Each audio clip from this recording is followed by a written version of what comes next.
अस्सलाम वालेकुम फ्रेंड्स। अगर आप सोचते हैं कि सिविल आपके लिए बेहतर है या आप सोचते हैं कि वकालत जो है या नॉलेज जो है ये पावर का दूसरा नाम है, या आप अपने आप को कमज़ोर तस्वर करते हैं और चाहते हैं कि कानून आपकी मदद करे, या आप चाहते हैं कि वकालत में आपका नाम हो, आपको बेसिक्स आती हों, तो मैंने बारहा कहा है कि आप स्टार्ट किस चीज़ से लेंगे? टेनेंसी एक्ट और लैंड रेवेन्यू एक्ट से, जिनको इस वक्त कोई नहीं पढ़ता। मैंने जिस वक्त स्टूडेंट लाइफ में मैं एलएलबी पार्ट 1 में था, तो मैं उधर गया, मेरे पास पैसे वगैरह इतने नहीं थे, तो मैंने ये देखा कि यार कोई पढ़ाई के अहवाल उस तौर नहीं है जिस तौर में समझता था कि होने चाहिए। पहले साल में बहुत थोड़ा पढ़ के हमने टॉप कर लिया यूनिवर्सिटी में। तब मैं अपने आप को बहुत कमज़ोर महसूस करता था, आज भी करता हूँ, आजिज़ हूँ अल्लाह के सामने, गुनाहगार और इंतहाई कमज़ोर शख्स हूँ। उस वक़्त से और आज तक मैं सोचता हूँ कि यार आपको क्लाइंटेशन कहाँ से आएगी? दो जगहों से आएगी ना, या आपकी काबिलियत से लोग मुतासर हों या आपकी वाकफियत हो। काबिलियत या वाकफियत, ये दो ही सोर्सेज हैं जिनसे आपको केसेस आने हैं।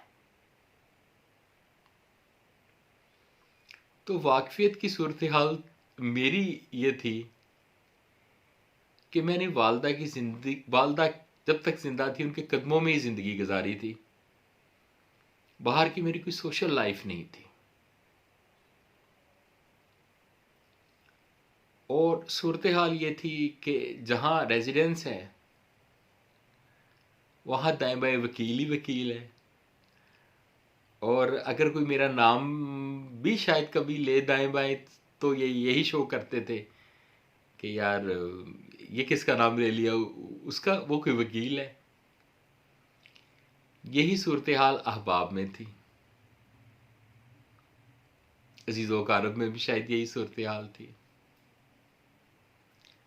वालद और भाई तो वैसे कोई नहीं। तो मैंने यही तसव्वुर किया अपने लिए बेहतर कि मुझे इल्म को सीखना चाहिए, यही मुझे सहारा दे सकता है अल्लाह के करम से। तो मैंने सोचा मुझे सबसे पहले किन चीज़ों से स्टार्ट लेना चाहिए। तो मैंने स्टार्ट सबसे पहले tenancy act, land revenue act और लैंड रिफॉर्म्स, जो मार्शल लैंड रिफॉर्म्स थी, इनसे किया। यानी मार्शल लैंड रिफॉर्म्स उस वक़्त भी मनसूख हो चुकी थी जब मैंने इनकी किताब ली, लेकिन इसके बावजूद ये था कि उसकी लैंग्वेज ऐसी थी जिसने आने वाले वक़्त में कानून पे बड़ी ग्रिप दी। अच्छा, तो आप भी ऐसा करें अगर आप समझते हैं कि कुछ सीखना चाहते हैं और आप समझते हैं कि काबिलियत के सहारे आगे चलना है अल्लाह के करम से, तो बेहतर है कि लैंड रेवेन्यू एक्ट और टेनेंसी एक्ट से स्टार्ट लें। आप ना एक कागज़ लें, एक पेंसिल लें और उस पर 25 खाने बनाएं। ये एक मुरब्बा का नक्शा है और आज के लेसन का हिस्सा है। हर खाने की मशरक से मगरब की तरफ लंबाई 220 फुट है और शुमाल से जनूब की तरफ 198 फुट है।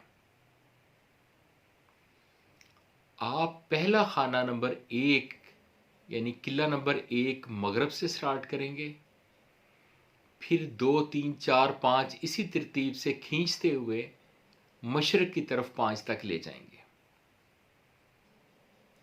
फिर 5 के साथ जनूब से शुरू करेंगे 6, और फिर 7, 8, 9, 10 तक आ जाएंगे, और 10 1 के इक्वल पड़ 1 के बराबर पड़ेगा जनूब की तरफ। आपने सफ़र जनूब की तरफ ही रखना है और मगरब से मशरक और मशरक से मगरब इसी तरतीब से चलता रहना है। हर नंबर दूसरे नंबर से जुड़ता चला जाएगा। जिस वक्त आप ये कागज़ पे ड्राफ्ट करेंगे, इसके बाद कतन ये मुश्किल नहीं लगेगा। ये एक मुरब्बा है। मुरब्बा और मुस्ततील ये एक ही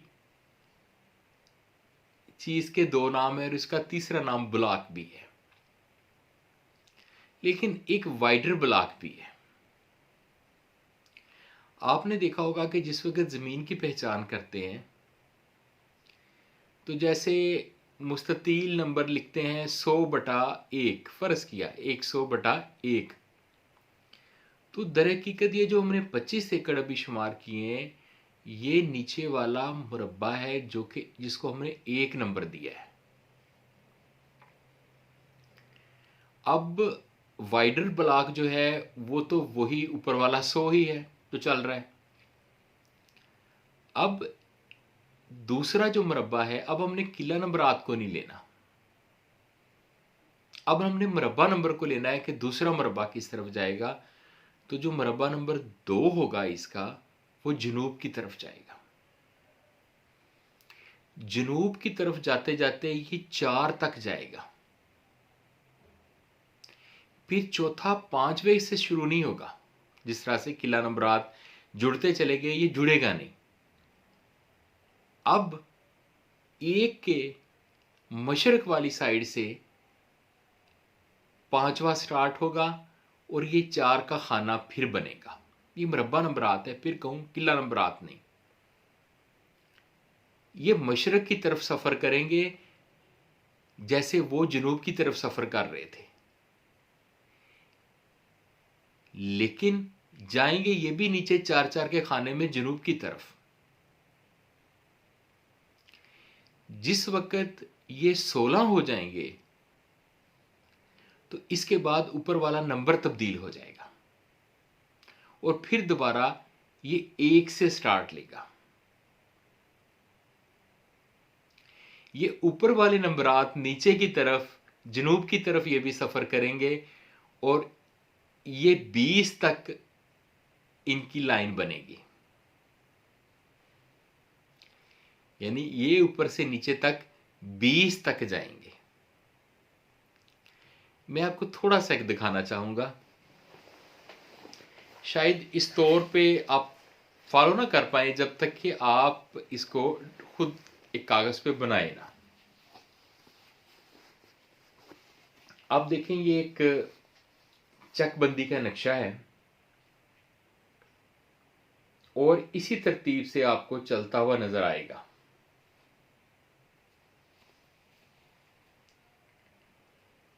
ये बहुत बड़ा नक्शा है। ये मेरे पूरे कमरे का, जिसमें मैं बैठा हूं, मेरी लाइब्रेरी और स्टडी रूम, इसका अहाता किए हुए है। ये अभी और भी इकट्ठा होता चला जाएगा। फिर भी ये समझ से बाहर था, क्योंकि ये एक चक का नक्शा था, चकबंदी का। अगरचे रेवेन्यू के अलावा भी चकबंदी की टर्म है जो अनहार वाले इस्तेमाल करते हैं, वो ये है कि एक मोगे से दूसरे मोगे पे अगर पानी शिफ्ट कराया जाए तो इसे चकबंदी कहा जाता है। ये चकबंदी रेवेन्यू वाली जो है, ये पूरा एक चक का एक नक्शा है। लेकिन इस चक की किसी मुस्ततील का कोई किला नंबर किसी दूसरे चक की हदूद में भी पड़ता होगा, कोई मुरब्बा किसी दूसरे चक की हदूद में भी पड़ता होगा, जो इसमें शामिल नहीं है।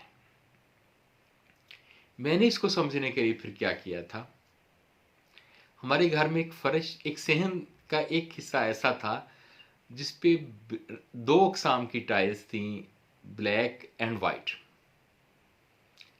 मैंने चाक लिया और उन सब पे मुस्ततील नंबरात लिखे। यानी एक होता है ना किला नंबरात, वो नहीं, वो तो वेरी मच इजी है, पहले जो बताया। ये इसको मैंने लिखा और इसके बाद मैंने इस पे सफ़र करके देखा। इस पे सफ़र करके मैंने इसको अपने जहन में पक्का किया।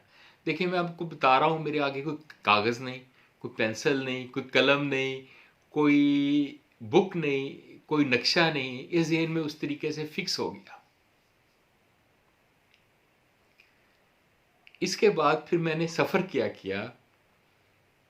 मैंने एक जगह से सफ़र शुरू किया जहाँ पे मुझे पत्थर मिला। मैंने अपनी कदमों की पैमाइश पहले सेट की।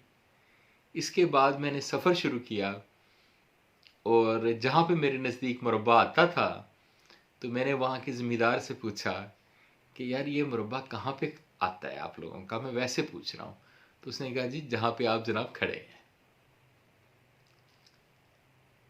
अच्छा, जिस वक्त ये 16 मुरब्बे का एक ब्लॉक बनेगा ना,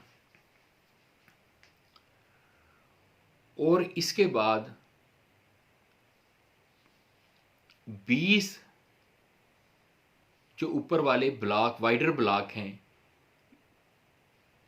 21वां फिर उसके पैरेलल जाएगा मशरक की तरफ। फिर उससे जैसे वो 100 है, जहाँ पे वाइडर ब्लॉक 100 आया है, 100/1 आया है, तो एन वाइडर ब्लॉक उसके उस ब्लॉक के, अब इस ब्लॉक में और इस वाइडर ब्लॉक में 16 मुरब्बे हैं, लेकिन एन इसके मशरक की तरफ 120/1 आ जाएगा। ये अब चीजें मुझे हिफ्स हो चुकी हैं।